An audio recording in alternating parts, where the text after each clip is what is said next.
Hi everyone, it's time for today's video based on New York Times connection game. It's basically a game where you create four groups of four words from 16 given words. You have seen the thumbnail, so you know what the first group we are discussing is. Watch to the end of this video and I will also tell you another two groups of four words, what each word means, and what they have in common. The following words are all about one being manipulated, instrument. So an instrument is manipulated, right? An instrument is like something that you use, you are an instrument, and like, musical instrument, like, or, an electronic instrument, it's whatever you can manipulate. But you can also instrument, a person can be an instrument. This person is an instrument of destruction. This person is this instrument of war. So you can be instrument. And then the adjective for it is instrumental. Your service to the country was instrumental to win the war. What you have done for this company has been absolutely instrumental. You can say, God, make me an instrument so that I can do what you want. You are an instrument of destruction. You are an instrument of construction. Instrument is usually a noun. It's not, you don't usually use it as a verb. Okay, the next one for one being manipulated is a pawn. I'm just a pawn in this game. I'm not my own agent. I am not my own master. So the pawn is always somebody else's, right? And so pawn, when you play chess, those 8 things are pawn. Those pieces, those are pawns. You have a king and a queen and bishop and rook and horse and all that stuff, but that's a pawn. Pawn is the lowest level in chess. So I'm just a pawn. I don't have anything.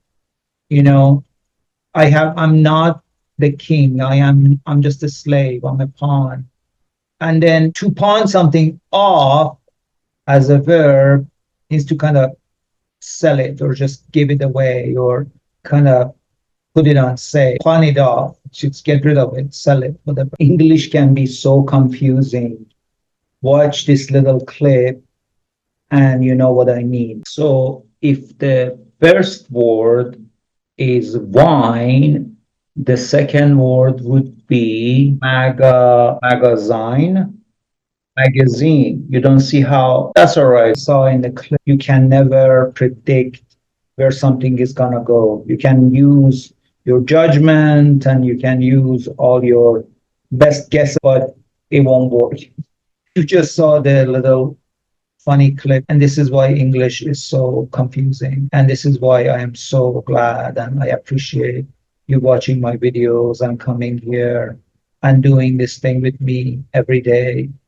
English can be confusing. English can be frustrating.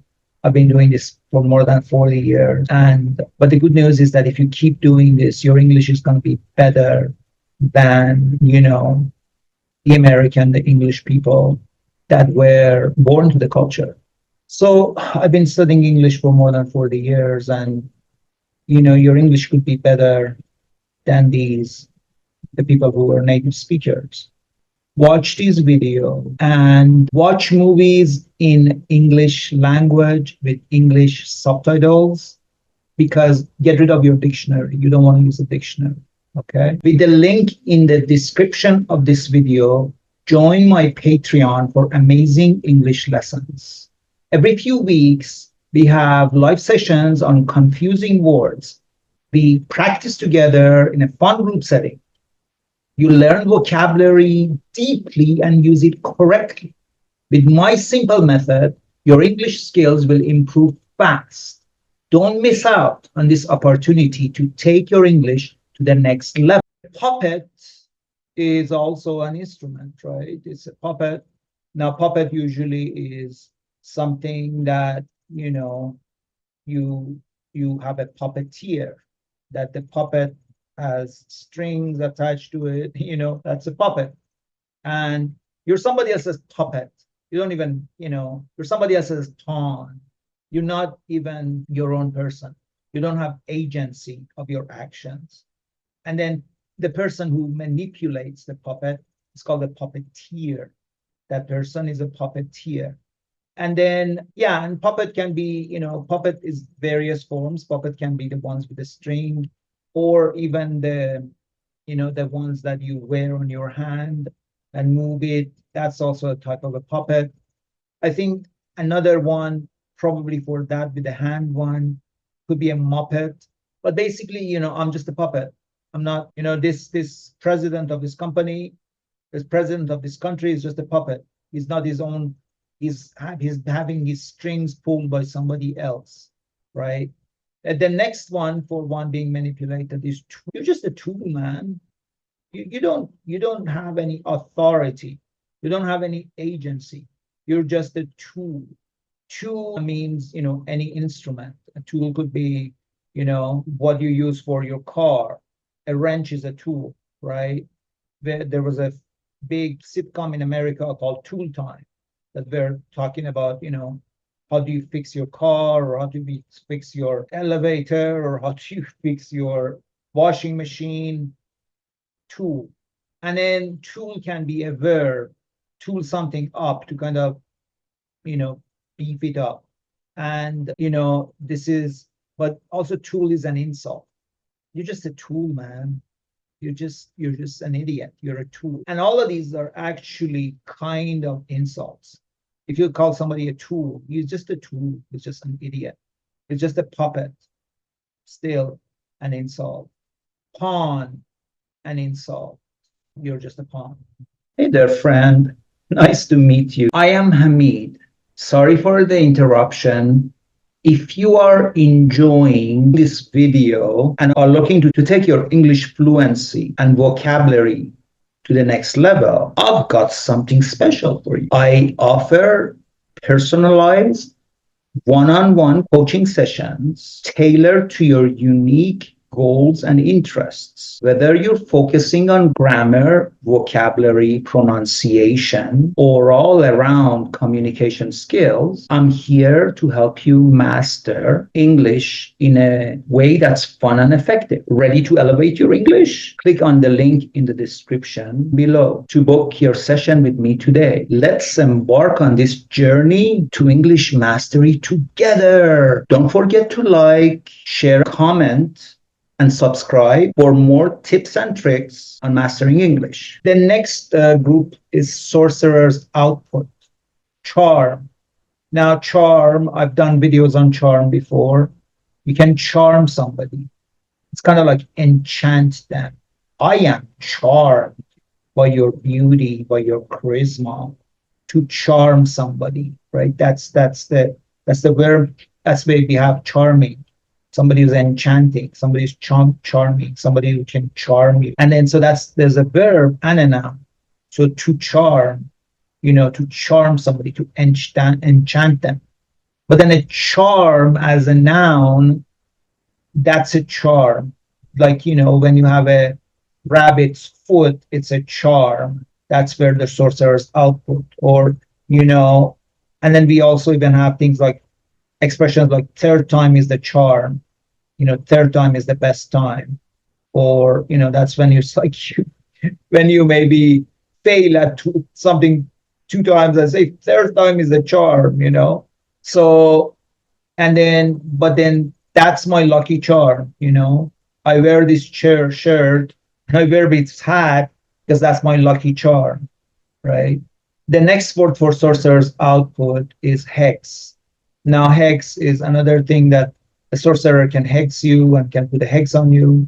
We don't usually use it as a verb. Just put a hex on you. We kind of like, it's almost like a negative charm. And it doesn't have other things. We just use it as this context. But then hex is also short for hexadecimal, which means 16 digits in Latin or Greek. And that's why hex is in computer language, hex is a system, which is like, you have 1, 2 as binary, and you have digit as in 10, and then hexadecimal is 16 digit. Then a sorcerer's output is magic. Of course, sorcerer does magic. Now, magic is basically noun, and you can have magic. You can have magic anything. It's like there's magic, there's magic in the air, or the object, the adjective is magical. That was such a magical night. And then I feel like there's magic in the air, right? Beauty, magic. Can you, it's like being with you is like magic. And then you are a magical being. You don't say you're a magic being because it's not an adjective. Magical. And then we have the word magician, somebody who does magic. Now, magician can be like a sorcerer, somebody who turns you know, an apple into an orange or something in real magic. But then it's also magic, of course, is like, oh, look, a coin, that's magic, right? When you do parlor tricks, or you disappear your assistant or something. That's also magic. And the person who does that, oh, here, a rabbit out of the hat, that's a magician, right? So that's a magic, and that's a magic.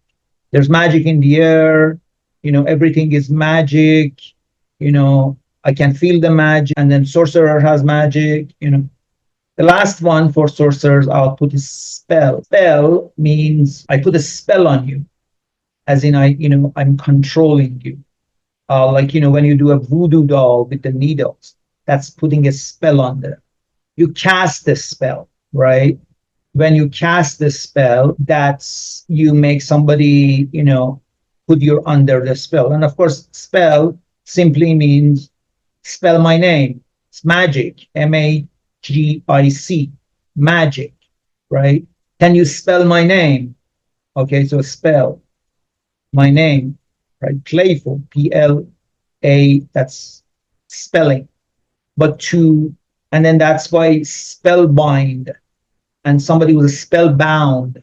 I am spellbound, as in I am enchanted, as in I'm under magic, right? Spell it out, that's another thing we use for spell it out, spit it out, speak, let me know what the hell is going on, spell it out, spit it out, speak it out.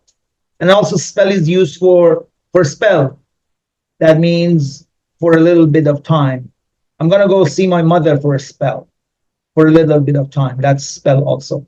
And the last group of words is classic superhero wear. So cape, you wear a cape, like Superman has a red cape, right? That's the cape. And then that's why you have caped crusader, caped, somebody wears a cape, crusader, who goes on crusades. Cape is usually used in that sense. It doesn't really have other meanings. It's usually the cape that a superhero wears, or somebody else that has that thing, maybe a religious figure or something, or a spiritual figure has a cape. And then a mask. A mask is usually what you put on your eyes, right? I have a mask on right now. So mask is usually to kind of hide your identity. That's why you mask, right? But then we have other things, masking, like you use a masking tape to, glue boxes. But then mask is me, he was wearing a mask, so you couldn't understand it. Therefore, you unmask. If you unmask somebody, you reveal them, you show who they are. In Photoshop and in computers, if you use a mask, it kind of, a part of image, you can mask it so there it doesn't affect the rest of it. It's too technical, I know. And then mask is, I wear a mask, to wear a mask, but then to mask, so to wear a mask and then to mask. He was masking his sarcasm. He was hiding his sarcasm, but unmask a person. Okay. Another classic superhero wear is tights. Tights is simply, the thing like Robin Hood wore. These kind of really tight pants. They're just called tights. Tights is the plural of tight, and tight, of course, means, something which is narrow and not wide. Tight is the opposite of wide. So I'm wearing tights. Did you wear your tights? So, but then tight also means, we are tight. With my friend, we are tight. We are good friends. That's tight, man. That's pretty cool. That's tight. That was a tight game. The game was very close. And another one, superhero wear is underwear.